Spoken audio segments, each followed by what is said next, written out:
இன்று திருவம்பாவையின் 6வது பாசுரத்தை பார்க்க உள்ளோம்.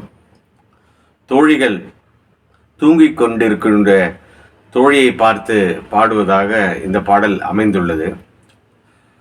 ரொம்ப சிறப்பாக இந்த பாடலில் மானே நீ நெல்லை நாளை வந்துங்களை என்று தொடங்கும் இந்த பாடல் வரிகள் மான் போன்ற மகிழ்ச்சி பெற்ற கண் பார்வையை கொண்ட தோழியை பார்த்து எள்ளி நகையாடும் வகையில் இந்த பாடல் அமைந்துள்ளது. மானே நீ நென்னலை நாளை வந்து உங்களை நானே எழுப்புவன் என்றலும் நானாமே என்று துவங்குகிறது. மான் போன்ற கண்களை பெற்ற தோழியானவள் நாளைக்கு நானே வந்து உங்களை எழுப்புகிறேன், நீங்கள் எல்லோரும் தயாராக இருங்கள் என்று சொல்லிவிட்டு சென்றதாகவும், ஆனால் இன்று அவள் தூங்கிக் கொண்டு இவர்களை எழுப்பாமல் எழுந்து வந்திருக்கக்கூடிய இவர்கள் புலம்புவதாக இந்த பாடல் அமைந்துள்ளது. போன திசை பகராய் என்று ஒரு வார்த்தையை கூறியிருக்கிறார் மாணிக்கவாசக பெருமான். எந்த திசையில் போனால் என்று தெரியவில்லையே, இப்படி தூங்குகிறாயே, நேற்று வந்து அந்த அளவுக்கு சிறப்பாக நான் தான் எழுப்புறேன் அப்படின்னு சொன்னவ என்பதை போல ஒரு சரளமான தமிழில் நாம் சொல்வது போல் இந்த நையாண்டி ரூபத்தில் இந்த பதிகம் அமைந்துள்ளது.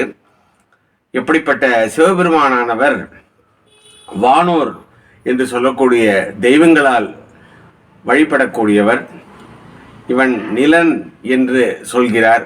நிலத்தில் உள்ளவர்களும் வழிபடக்கூடியவர்கள், பிற உலகில் உள்ளவர்களும் வழிபடக்கூடியவர்கள். அப்படிப்பட்ட சிவபெருமானை வழிபடாமல் இன்னும் நீ உறங்கிக் கொண்டிருக்கிறாய். இதில் ஒரு முக்கியமான விஷயத்தை குறிப்பிடுகின்றார். தெய்வத்தை தொழுவதற்கு நாம் எல்லோரும் சிவபெருமானை நோக்கி செல்கிறோமோ இல்லையோ, தானே வந்தெம்மை தலையெளி தாட்கொண்டருளும் என்று கூறுகிறார் மாணிக்கவாசகர்.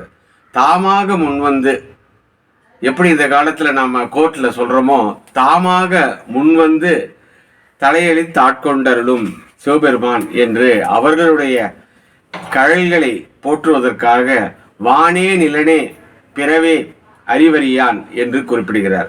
வானத்தில் உள்ளவர்களும் நிலத்தில் உள்ளவர்களும் பிறர்களாலும், அதாவது பிறராலும் அறிந்து கொள்ள முடியாத சிவபெருமான், அப்படிப்பட்ட சிவபெருமான் தானே வந்தெம்மை தலையெழி தாட்கொண்டருளும் என்று குறிப்பிடப்படுகிறது. அருமையான பாடல் வரிகளில் பக்தி பூர்வமாக உள்ளோர்க்கும் ஏனையோர்க்கும் வந்து இறைவன் அருள் புரிவதற்காக காத்து கொண்டிருக்கின்றான். ஊனே உருகாய் உனக்கே உறும் எமக்கும் என்று குறிப்பிடுகின்றனர் தோழியர்கள். அதாவது காதலாகி கசிந்து ஊனுருக பக்தி சிரத்தையோடு நாம் சிவபெருமானை வழிபட்டு கொண்டிருக்கிறோம்.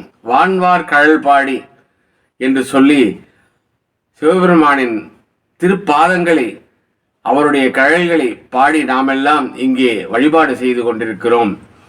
ஊனே உருகாய் உமக்கே என்று குறிப்பிடுகின்றனர். அவளுக்காகவும் பிரார்த்தனை செய்து கொண்டிருக்கிறோம். அப்படி நீ எல்லோருக்காகவும் பிரார்த்தனை செய்ய வேண்டுமல்லவா? இப்படி உறங்கிக் கொண்டிருக்கிறது நியாயமா என்று கூறுவதாக, ஏனோருக்கும் தம் கோடை, அதாவது நாம் வழிபடுகின்ற நமக்கு மட்டும் சிவபெருமான் அருள் புரிவதில்லை, ஏனையோர்க்கும் அருள் புரிபவன் தம் கோன், ஏனோர்க்கும் தம் கோன், அவருக்கும் தானே வந்து தலையெளி தாட்கொண்டருளும் சிவபெருமான் என்று இது சிவபெருமானின் பெருமையை பற்றி இந்த மானே நீ நெல்லை நாளை வந்து உங்களை என்கின்ற பாசுரத்தில் மாணிக்கவாசகர் குறிப்பிட்டு பாடுகிறார். அப்படிப்பட்ட ஒப்பற்ற சிவபெருமானின் திருக்கழல்களை நாமும் போற்றி வணங்கி இந்த தொழிலை போல் உறக்கம் பாராட்டாமல் எழுந்து வந்து வழிபாடு செய்வோம் என்கின்ற வகையில் இந்த பாசுரம் அமைந்துள்ளது.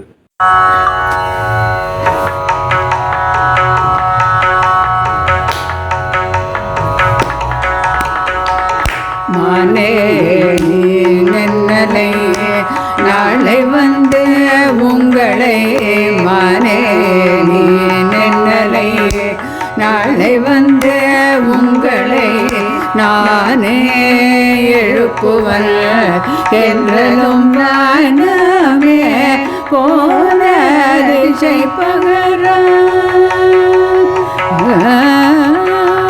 போன திசை பகர இன்னும்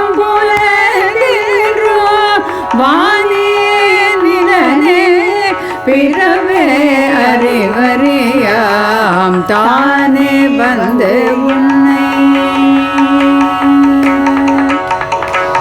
தானே வந்து எம்மை தலையடித்தாள் கொண்டருளும் வான்தான் வழல் பாடி வந்தோர் கொள்வாய் திறவாய் தானே வந்து எம்மை தலையடித்தாள் கொண்டருளும் வான்வார் கழல் பாடி வந்தோர் கொள்வாய் திறவாய் ஊரே ஊரும்